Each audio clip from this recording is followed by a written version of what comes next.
Welcome to Thinking Deeply About Primary Education, the podcast that makes time and space to think about pedagogy, teaching and learning, professional development, anything of interest to time poor but enthusiasm rich primary teachers. And so this week we welcome back Adam Lowen to the podcast. This week, joined by Lucy Crehan, author of the fantastic Cleverlands.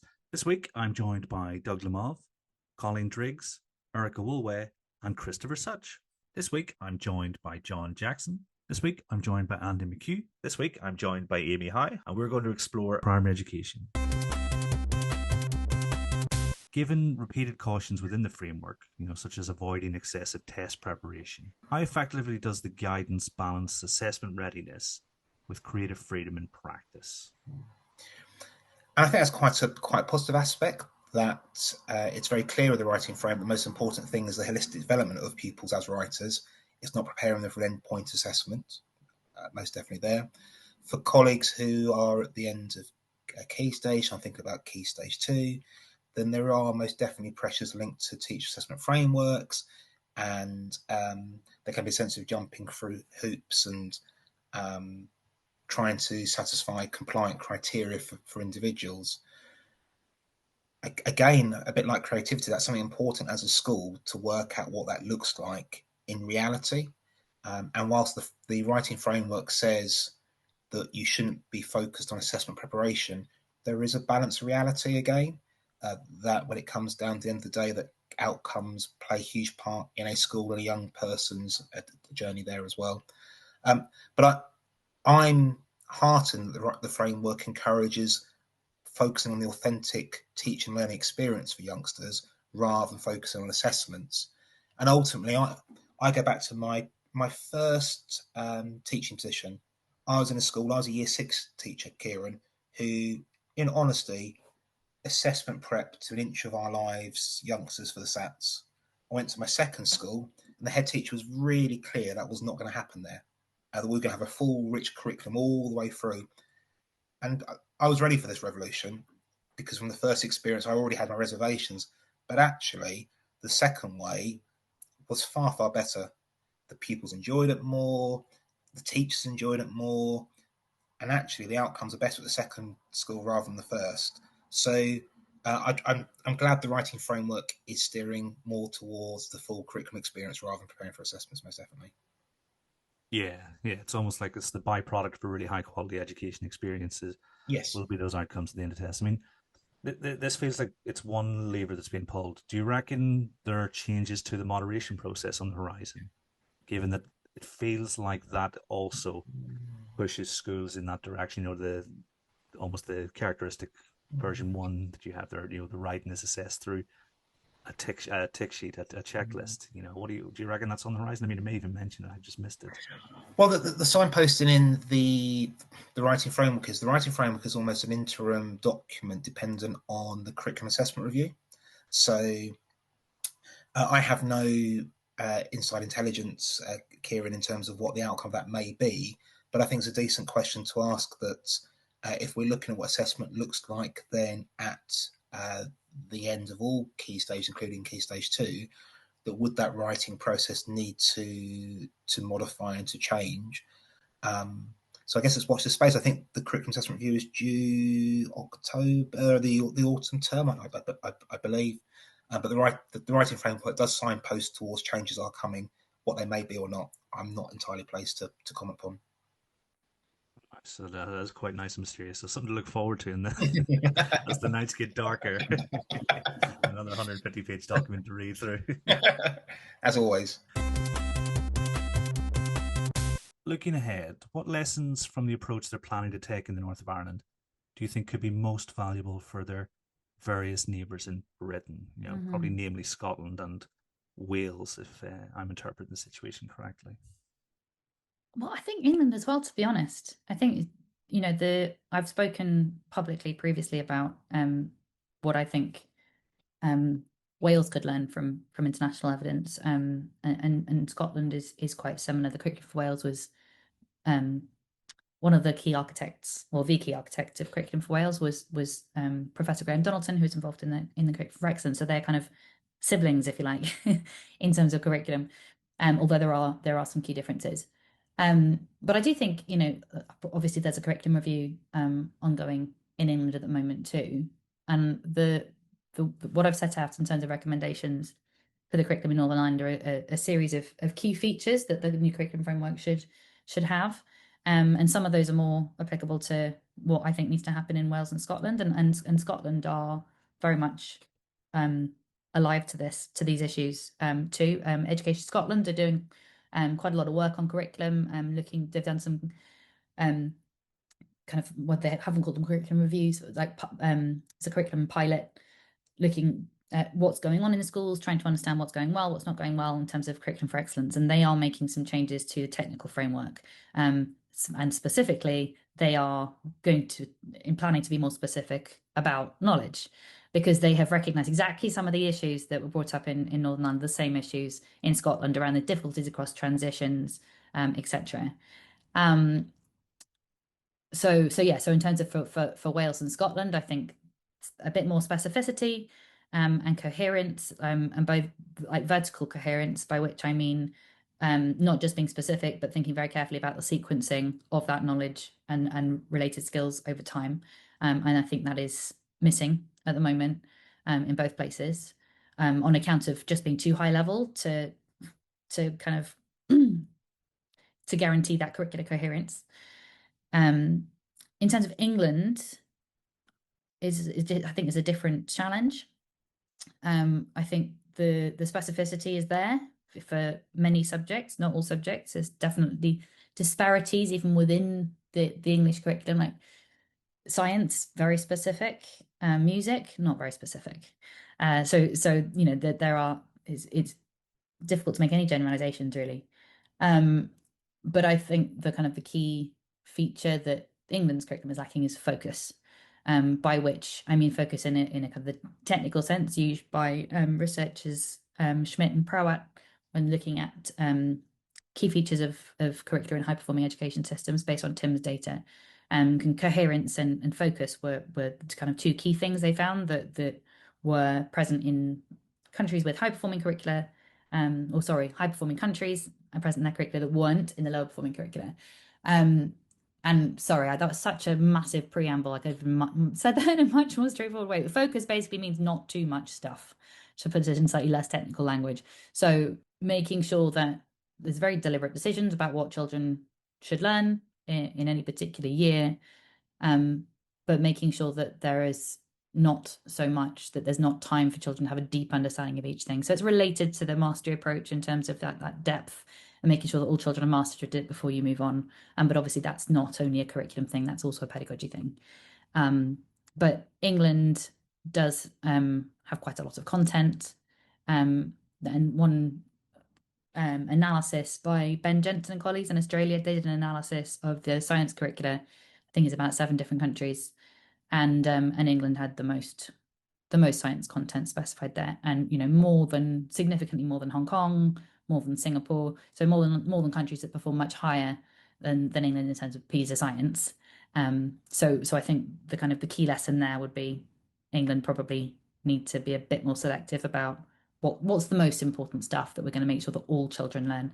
And obviously with a national curriculum, there's not a cap. It's not that if you include less stuff, then children aren't allowed to learn anything else. And if you have children or schools or classes who've already mastered this stuff already, then teachers have got that leeway to take them deeper or further or wherever you like. But there are problems with having an overly full curriculum, which can result in children who are already disadvantaged being further disadvantaged by the fact that they've not had that time to go over things in more depth, and they might not have the support at home to help them catch up.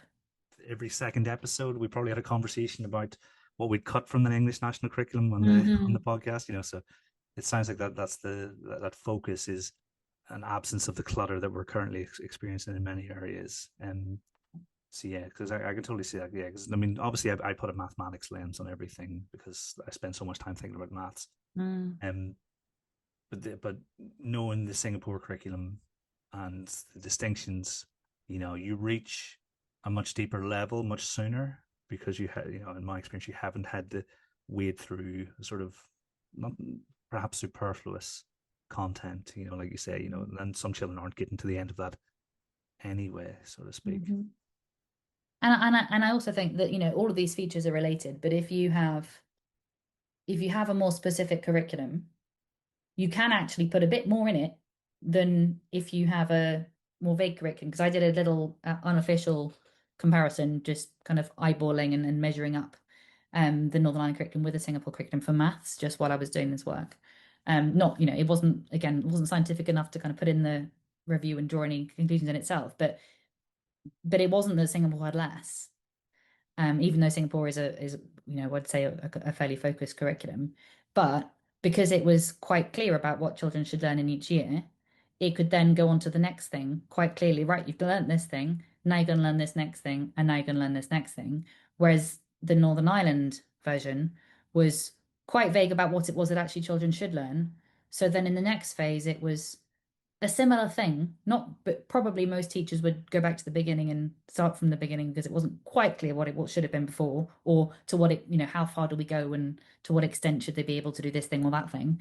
And then again, the next level up again would be, well, it's the same kind of thing, but you know, the boundaries were not clear.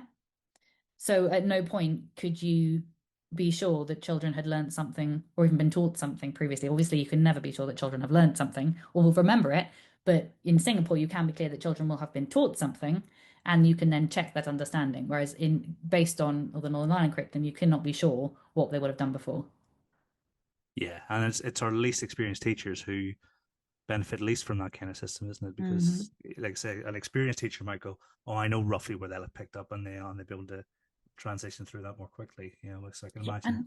and that's a fascinating and I think an underexplored idea as well. It's something I noted. I had a conversation, wanted to had a look at some schools in Scotland, was talking to them about curriculum, and one head teacher was saying, you know, she had this new teacher, you know, in a first or second year, saying, well, how are you supposed to know, you know, based on this, they're called experiences and outcomes in Scotland, these fairly high level curriculum states, but how are you supposed to know what to teach within that? Like, how do you teach that? What's the thing you teach?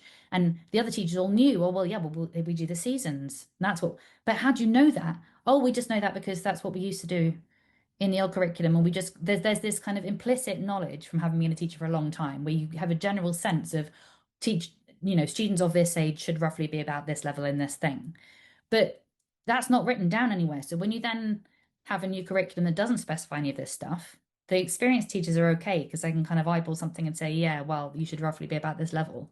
But new teachers don't have that. They haven't anywhere to find that. And just to, you know, add another anecdote to the anecdote, I had a conversation with a teacher educator in Wales, who's one of her, and this is in maths, and one of her students asked her, well, how are you supposed to know what to teach, based on these, you know, fairly high level, you know, within that, what is it that we are teaching? And she said, well, sometimes I just tell them to go and have a look at the English syllabus for maths because that sets out in sequence what they should know. That, I mean, can you imagine what Welsh government would think of that? It's Welsh teachers should not be looking to the English curriculum because the Welsh curriculum itself should be answering those questions. What is it that we want children to know in maths? But at the moment, it's not specific enough to provide that. No, and it's a missed trick with an extended foundation stage because it basically covers what the best part of 4 years. So if you go nursery reception 1 and 2, you've got if you can be really specific about the mathematical experiences you want kids to have in that time, then they can really fly when it comes to the more formal primary element of it. But if you're not being specific, well, then you're almost just replicating, I don't know, what might happen even if there were no school in the first place, I think. Yeah, or actually, interestingly, sometimes the opposite problem happens in Northern Ireland, which was reported to me, and I saw a couple of times as well, where because it's so vague as to what you should be doing in that phase, teachers go in quite formal quite quickly, you know, and in their first term, they're all sat down and they're doing some fairly formal learning, which for some children, they, you know, they haven't got the prerequisite skills or understanding to access that yet. So it can go either way, but whatever the, you know, it should, I'm not suggesting that anything should be based on, right, well, for this age child or at this particular stage, they must be doing this thing. But what you can do that's a kind of happy medium is to is to specify what's the sequence of experiences that they should, and if they've got to this point, well, this is the next step, and to move through that rather than leaving it completely open. It sounds eminently sensible when you put it like that, doesn't it? So Mm-hmm. let's hope that's the direction that everyone's going to travel. You know, I've done a really bad job this summer of not setting up England as the perfect education system. You know, because I was talking to some, you know, the girls from Impact Wales, Mm-hmm. and we were talking about the sort of the changes that are coming up, and sort of the role of cognitive science in teaching things. And I had to apologize halfway through for going, you know, I don't mean to set this up as England good, Wales but not good, but I clearly need to work on that because I don't know, is it Stockholm syndrome or institutionalization? Oh, there's definitely room for improvement in England. There's certainly not. I don't think that England's got everything right.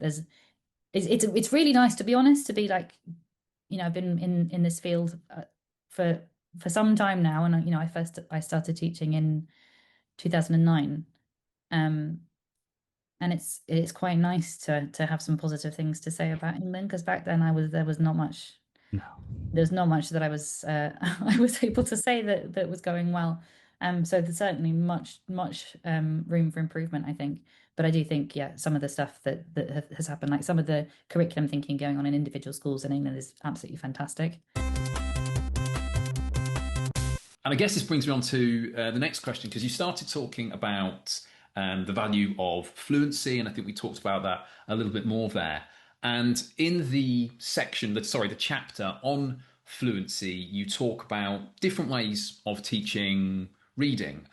Initially, you talk about three kinds of reading. So there's phase reading, accountable independent reading, and teacher read alouds. Now, each of those three, if you ask me to place a bet on how well they develop pupils' fluency, I'd bet that together those three things absolutely do contribute to pupils' fluency, especially once they're quite a way down the road.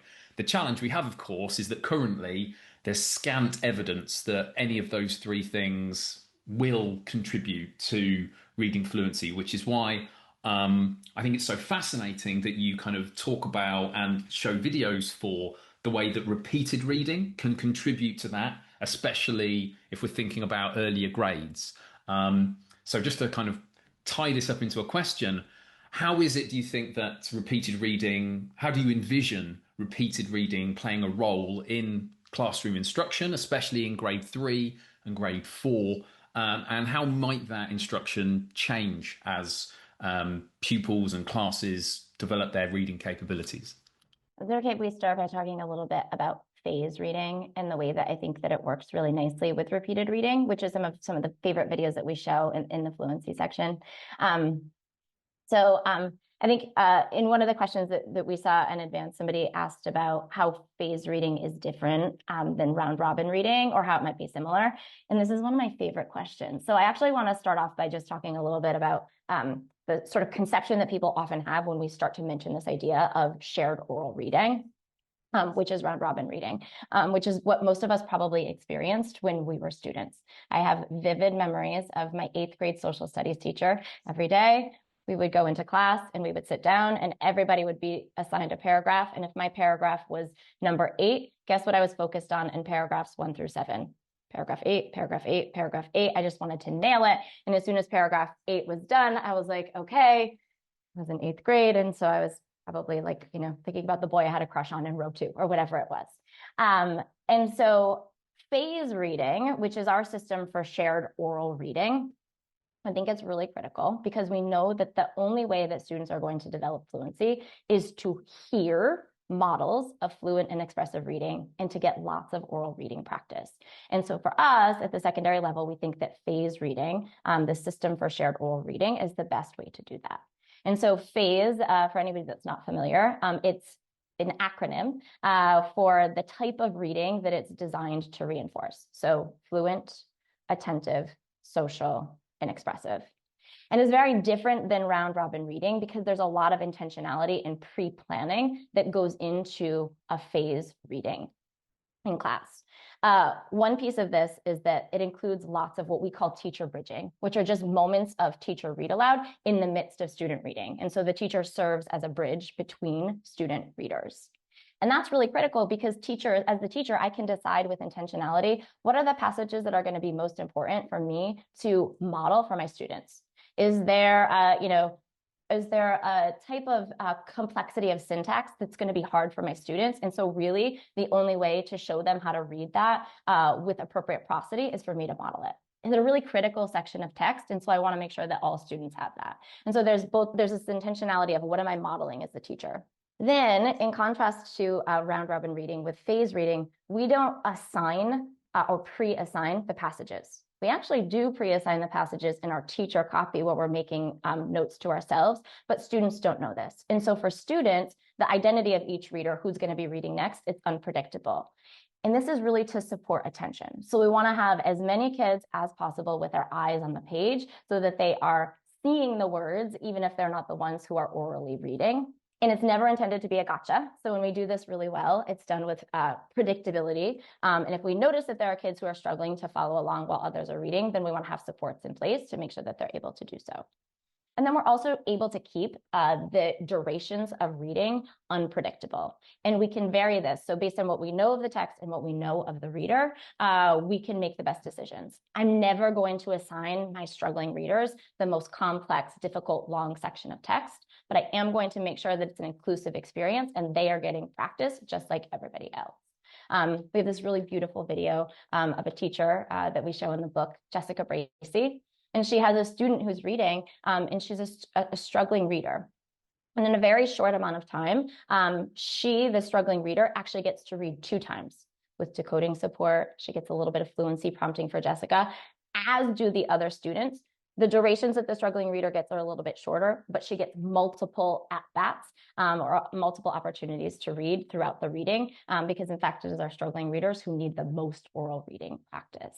So I say all of that about phase because I think it's a really important foundation for when we're asking students to do repeated readings, especially when we're asking them to do partner reading. Doug, I didn't know if you wanted to jump in here and talk a little bit about the Scott Wells video that we open the chapter with, just because, again, I think that phase is so critical for modeling the type of reading that we want students to do when they're doing a partner read after they have listened to us read. It models the type of quality and the type of attentiveness and the type of expressiveness and fluency that we want students to be reading with when they're reading with either on their own or with a partner. I think that's a really beautiful description. That I think one of the things we do when we read aloud is we give students a mental model of what text sounds like when it's brought to life. Fully meaningful, often beautiful. Like, how many students have an image in their heads of a story read in the way that's beautiful? I was, in addition to Scott's video, I was thinking about the video we have of Gabby Wolf at King Solomon Academy.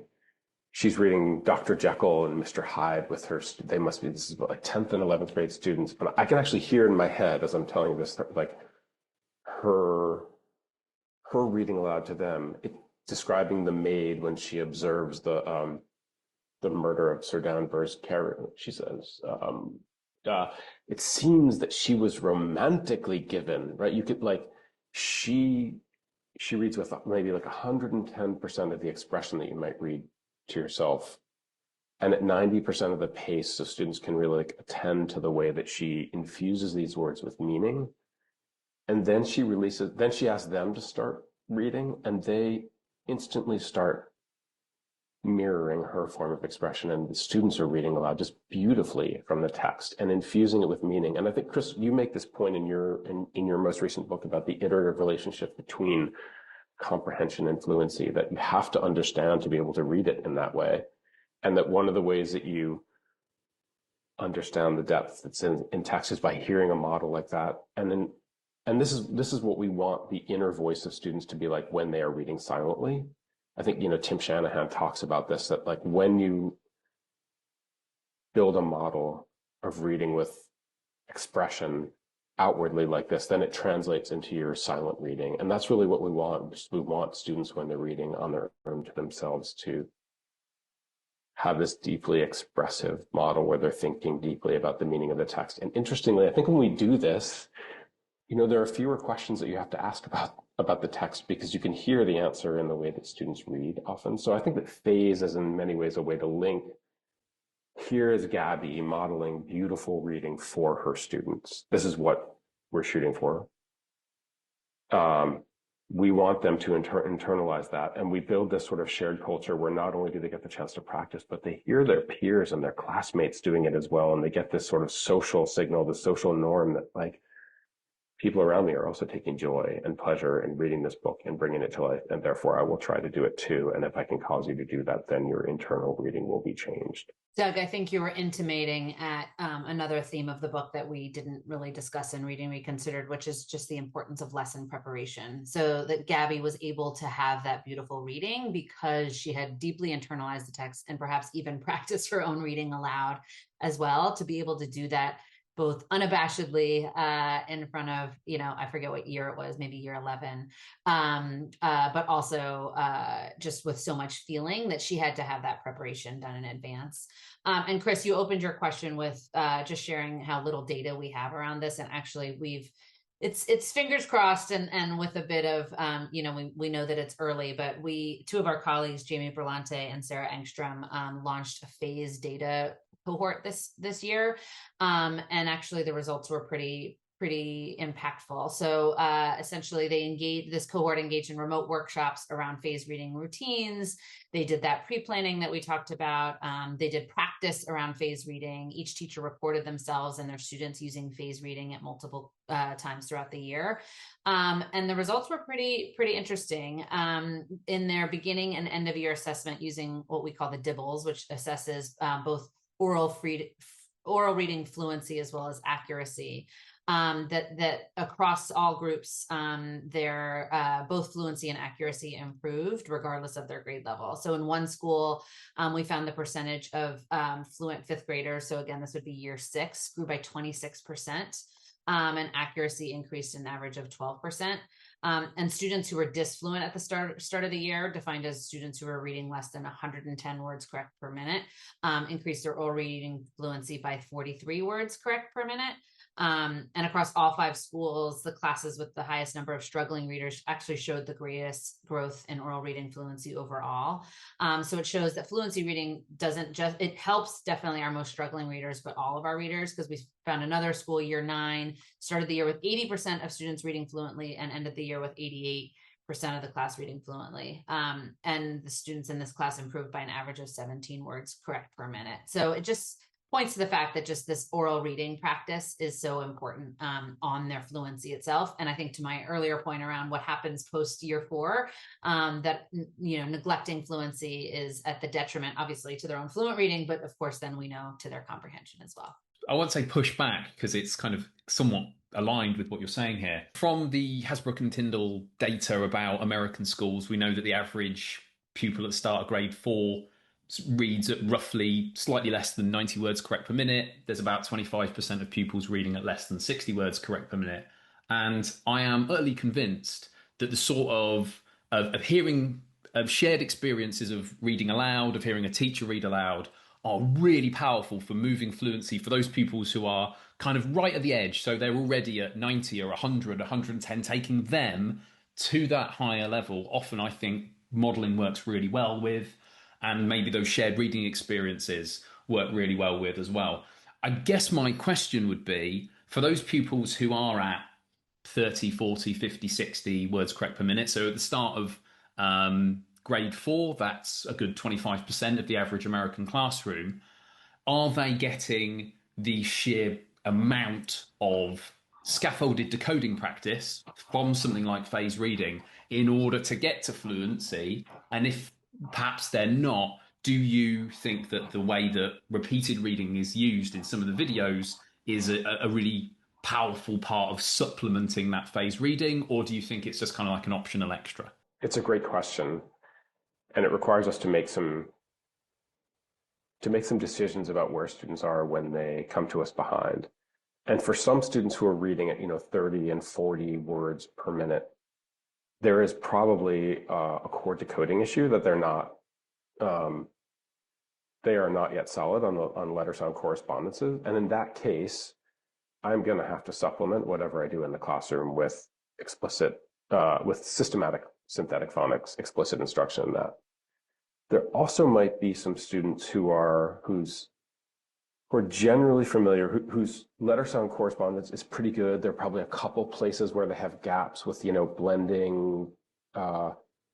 They know the rules for blending adjacent consonants, but they're not quite steady at them, or they're so new at it that their fluency is really, really rough. And in that case, I think that they probably would need some additional remediation outside the classroom. But I think this is one of the places where your book, The Art and Science of Teaching Primary Reading, was so influential to us, that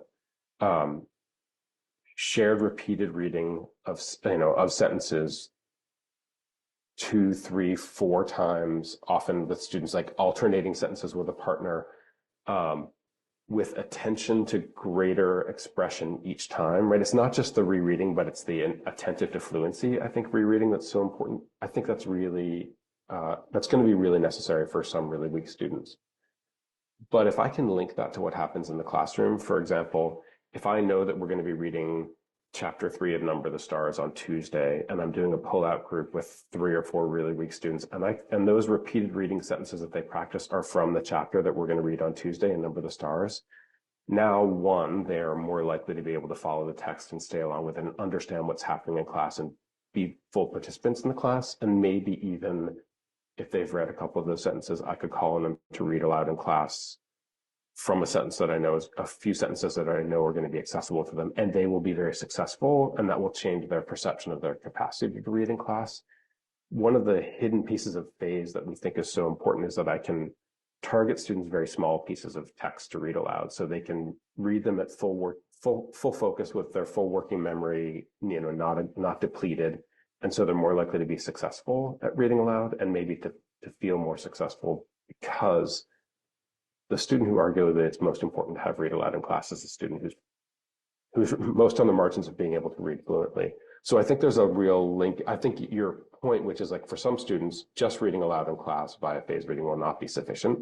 I will have to supplement outside the class. But if I can link that supplementing to what happens in class, then I'm more likely to make them successful. And maybe Colleen was pointing out this beautiful video we have of Scott Wells teaching at Goldsmith Primary Academy in Walsall. Did I say Walsall, right? Close there. Outside of Birmingham, great. And he does, because they've done FASE reading repeatedly and kids are good at it and they understand what it means and it sounds like to read aloud, they have a mental model of reading aloud. He actually has them do paired reading, partner reading in the class. So he's practiced with your partner. He walks around, he listens carefully, probably targeted to a few kids who especially needs to give feedback to. And so I think there's so yes, there should be fluency practice for really struggling readers outside of class. I can also engineer, if I've made oral reading part of the culture through FASE reading, I can do more paired reading in class. And I think that's going to be important for some of my weaker readers. Yeah, and I think a lot of this ties into kind of what potentially happens in grade 2 as well, because you said there that, there is a fairly substantial group of pupils, especially in year 2 over here, grade 2, I'd imagine from conversations with colleagues in America, where you've basically got kids who have been through the phonics program. They know the common grapheme phoneme correspondences, the basics of how to blend. But the reason they're not fluent is because, they come across a word like cafe and they think it's cafe or cafe or whatever it might be. And they just haven't orthographically mapped a big enough bank of words to start flowing through text. And the big challenge is, yes, they can decode fine, but how are they getting that scaffolded decoding practice to take them from there to that point where they're reading at 60, 70, 80, 90 words correct per minute because they've orthographically mapped those words. And obviously this is a conversation for another time, but it does also speak to the value of encouraging and supporting parents and carers to maybe give us a little bit of a leg up with that without schools ever, relying on that. Anyway, sorry, Kieran, I feel like I've been waffling for ages. Feel free to dive into the next one. No, not at all. I think it's really important because, the forensic attention you guys are describing that practice with, I think that's really important for listeners and then obviously readers to understand, because if, for instance, you think about the practice that was common, probably still is common in lots of schools, what you're describing is very different from what I imagine my early reading lessons to be. And I think, so I think the time spent on that is really, really important. I was trying to think of a baseball analogy. I was thinking, is it a fastball? But actually, I think you can get big gains with a fastball. So, and it wasn't a curveball. So I don't know what type of pitch we've just given. How do the authors describe arithmetic fluency, and what are the main recommendations? They and this is the thing I like. They like set out the position nicely. They don't just like use the word and fail to define it. They sort of say like arithmetic fluency is like efficient, accurate, and relatively effortless mental production of sums and products of the numbers 0 through 10 and their inverses, which is a kind of slightly like very precise but like slightly clumsy way of saying like knowing your times tables and addition and subtraction facts. But they're explicit that like has to include meaning, and it's not just like constantly quizzing pupils on just solving the same sort of questions again and again and again. And then they talk about approaching that and like kind of building that fluency in sort of, I think, sort of 4 main ways, really. Like the importance of having like a really enriching early environment for like almost before children are in school. Then explicit instruction about like around arithmetic, and that's again both like what the facts are and like making meaning out of them, and well-structured retrieval, and then sort of appropriately using time constraints. The last one's probably the most unusual, sort of, well, not unusual, but I think the others are kind of fairly obvious, although they explain them really well. But maybe we'll kind of talk about them sort of in general. I think the enriching early environment piece is just, it sort of explains what most of the papers around explaining what the kind of early development of like mathematical thinking and numeracy is involved, so sort of like subitizing and conceptual subitizing and things like that, and the kind of different principles around like counting, which I think are things that will be really, really familiar to like primary school teachers, less so to secondary school teachers, I think. But it makes the point really well that like that stuff that happens before kids arrive in school matters, and particularly just things like that parents at home can be like constantly trying to count things, or like explaining what the maths they're sort of using is in sort of everyday life, and saying, okay, if I've got 2 and I want 3, how many more do I need, and that kind of thing. And I think what I liked about that was it's quite reassuring. I think it's not like if you were presented with that as a parent, it's not, oh my god, I need to learn a whole new way of thinking, or I need to be doing like maths practice every day. All I need to do is a bit of counting and just think about it and listen to what my child is saying and like what that might be telling me about what they understand. So I thought that was kind of nice kind of clear point. But that's one of the things you quickly realize when you join an earlier setting or a primary school, is that the children who are spoken to from a young age are the children who excel, and quite often it's the children of teachers who excel the most, because they're having those really rich conversations, board games. You mentioned, bringing that mathematics into your daily life. Only small tweaks to board games. I don't want you to count the number of pips on the dice, or I want you to touch the pips as you count them. I remember doing this with my kids, mostly during the pandemic, because that's when they were sort of at that stage. But it's just like small tweaks to things that you hopefully already be doing. I know board games aren't as popular as they used to be, but they definitely should be, because it's a game changer socially. And then those are the kids who are advantaged. I think I was experientially privileged, as I describe it, when they went to school, because then they're the kids who are 18 months ahead of the kids who aren't. Yeah, for sure. And you get all that like turn-taking, socializing bit as well at the same time.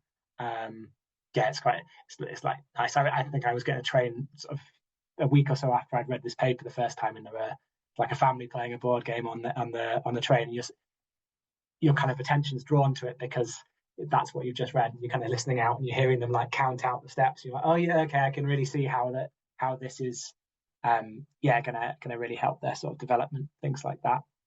So that's the kind of initial recommendation, and then they talk quite a lot about like explicit instruction and like really breaking down the elements of arithmetic fluency. So like providing models and practice, and particularly around that is sort of like using more efficient strategies for calculation, which again, like stuff that primary school teachers like really know, but I like the kind of like systematic approach to this, and just, I guess, reinforce. It's always quite nice as a teacher to like hear reinforced, like something that what you think is good practice is actually also reinforced by the kind of empirical evidence as well. So they talk about things like using 10 as a reference point for calculating 9 plus 5. So you might calculate 10 plus 5 and subtract 1, or write 9 plus 5 as 9 plus 1 plus 4, or all these kind of different things. And similarly for like multiplication, when they're kind of getting a bit older, like 9 times 5 is like 5 less than 10 times 5.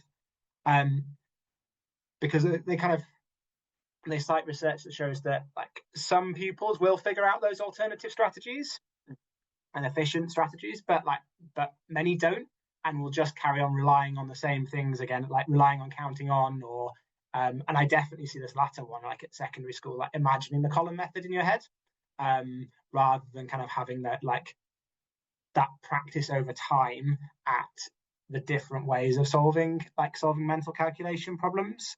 It breaks that down really nicely. Again, it's like stuff that primary school teachers know, but like reinforcing it and emphasizing it's part of like connected understanding. It's not just like, okay, we're going to learn this method, right now practice doing all these questions using this method or whatever it is, and that like doing that well is likely to involve some like pictorial or concrete representations, like things like particularly that kind of bridging 10, or where you're comparing to 10 lots of something when you've got multiplication. That understanding is so much clearer and so much more flexible when you've got those representations. Like definitely, I mean, I'm sure this happens at primary school as well, and where kids have got the kind of, they can relate that concept, and they can then like extend it, so they can think about like adding or subtracting 99 and 999 and so on. And the ones who've just kind of like tried to then memorize the strategy in isolation are kind of stuck on just that one point. Is that almost like when they describe the input and the output? Because obviously they're at its most fundamental, that output of those known facts or those common facts. But there was a discussion of the input element too, where actually that's what takes this beyond the mere recitation of facts towards a development of, they use numeracy, they use number sense. They said there are lots of ways that academics have tried to describe the same fundamental ideas, just understanding these sort of connections really, really well. And is that sort of what you see those inputs leading to, or is that what they are? Yeah, I think so. I think they talked about this idea in a couple of different places, didn't they? So they talked about that even if your goal might be to be able to like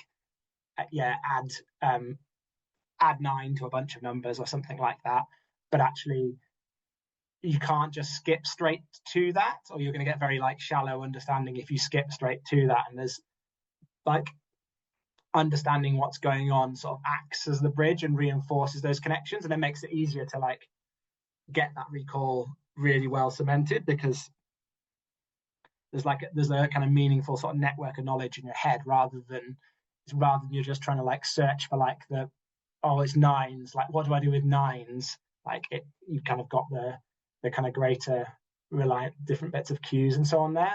I can't remember if this is the point exactly they made in there, but it's sort of a related idea they talked about, which I think is kind of nice in maths, is that you quite often start off with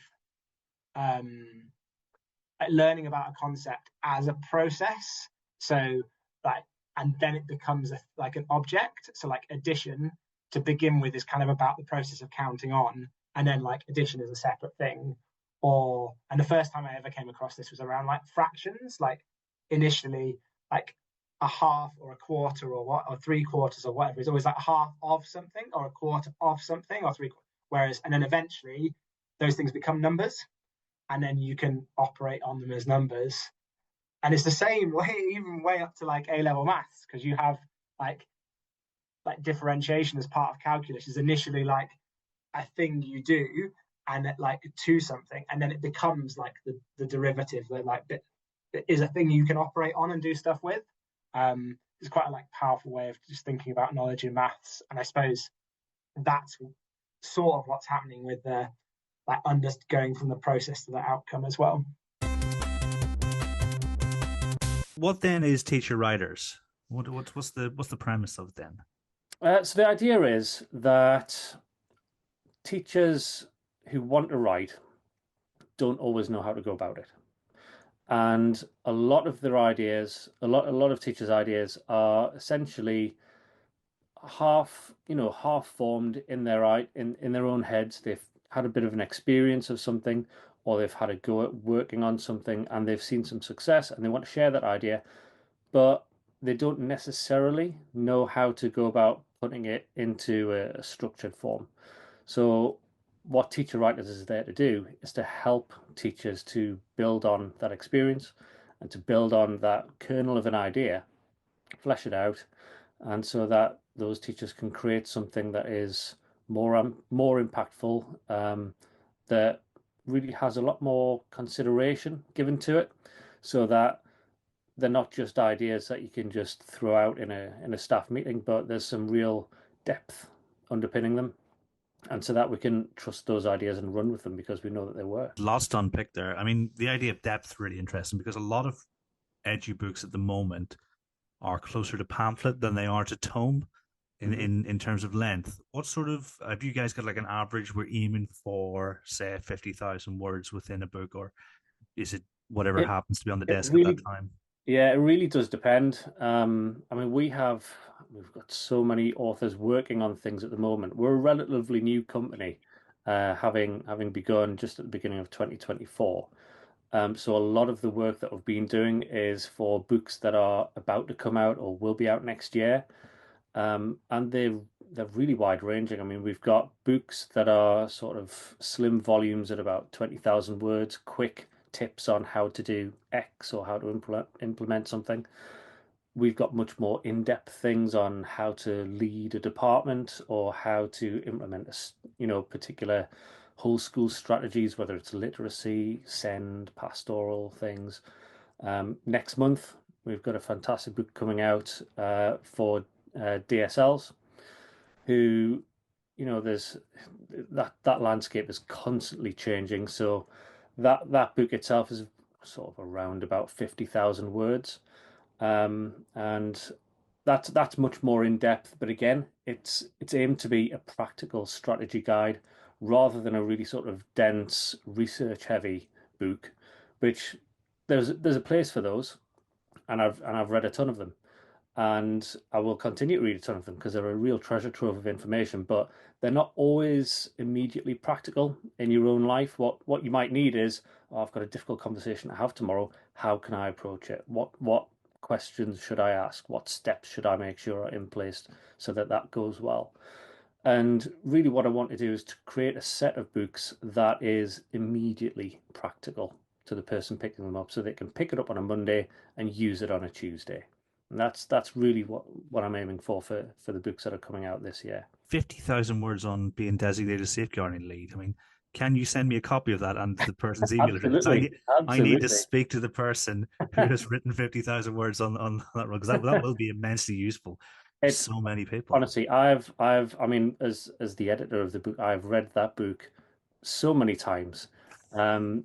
Just to get my head around the ideas. I'm not a safeguarding lead myself, despite having worked in schools for a long time, but I've come across so many of the ideas in there, but I've not necessarily considered the different ways that those problems could have been approached, or the complexities behind things that I thought, oh, that's there's a simple fix for that. We just need to do X, and actually, when you look into it, there's 1,000 cogs spinning in the background that, unless you're in that scenario, you don't even know about them, let alone you're able to think about them. And so, yeah, Hannah Carter is definitely the go-to authority on this at the moment. She's, in fact, I've got her book here. You can't see it there. There we go. The Honest Head Teacher. It's not really coming up. I'll send you a link to it. She wrote that one a few months ago on her experiences of being a head teacher, and again, practical guide. If you're new to headship, you read that book and you immediately go, right, I know what I need to do in the first 100 days of me being in the role. I know what I need to focus on. This is how I approach staffing, how I approach observations, how I approach workload, all of the different sort of facets of being a head teacher that are going to really consume your life in those first few months. Hannah's really distilled it down into something that really, if you don't read that book and you're new to the job, you're running at a loss there. You need to get stuck into it so that you can hit the ground running. It's a really practical, strategic guidebook, really, apart from anything else. I think there's definitely a place for those kinds of books. I mean, some of the things I've seen in the past are like often you'll find old books in your cupboard in school, and it'll be here's my opinion on X topic, and someone hasn't done their due diligence, and actually the advice in it is really bad. Yeah. What sort of safeguards do you have in place? Like, I'm assuming your own experience of working in school is going to be number one, but like what safeguards do you have in place to make sure that actually they're not giving advice where people end up triple marking and doing those kind of rubbish things? I'm not saying they would. Yeah. Well, I mean, what one of the things that I was really keen to do when I set up the company was to make sure that there's not just the writer who's involved in the production of the book, that once this book is being created, it's then sent out and it's checked, and there's lots of people who vet it for consistency, who vet it for consistency of experience. Is this what's happening in their schools too? And you'll see when you pick up a copy, there's the front of the book is littered with comments from lots of people who have spent time in that role, whether they are head teachers, DSLs, department heads, trust leads, whatever it is. It's obviously depending on the book, because what we want is this book to be representative of enough people, so that, well, first of all, so that enough people want to buy it. That's always a bonus, but also that it needs to be useful. There's no point in writing a book and for that book to not have an impact, and we want it to have a positive impact and a sustainable one. What we want is for someone to pick up a book, read it, for it to have a positive impact, and for them to want to pick up the next book and the book after that, because they trust it. We've built in that that trustworthiness over time, that people know that when they pick up a teacher writer's book, it's going to be useful. It's going to help them. It's going to make their lives simpler. They can make better decisions quicker and make fewer sort of avoidable errors, I think we'll say. Do you see mathematical talk primarily as a vehicle for reasoning, or is it more a way of revealing understanding to a teacher? I mean, if they were, say, for instance, on a seesaw, does either side get more of a weighting in your mind? Well, I mean, it certainly wouldn't be one or the other. It's definitely both. Both for me, and I think, just going back to what I said about, is mathematical talk important? It does reveal what is their understanding and what are their misunderstandings. So I think absolutely mathematical talk helps that. But I used to do workshops years ago, and we used to talk about reasoning as that continuum. And it used to be that children can, reason at an early age if they can describe and explain something. That's that early stage of something. And then it kind of grows as their knowledge grows and their confidence grows into justifying and proving being that higher level of reasoning. But what I think is that mathematical talk, and I mean, I have to put a plug in there for the Rec and Rec, but I think that talk and showing what then reveals that children at any age can do higher level. They can prove things. They can talk about it and show what they know, and not just describing and explaining. So mathematical talk is powerful. It's powerful, but you have to also be careful. All that's left to do is say thank you very much for joining me. It's been an absolute pleasure. And to everyone at home, until next time, thanks for listening.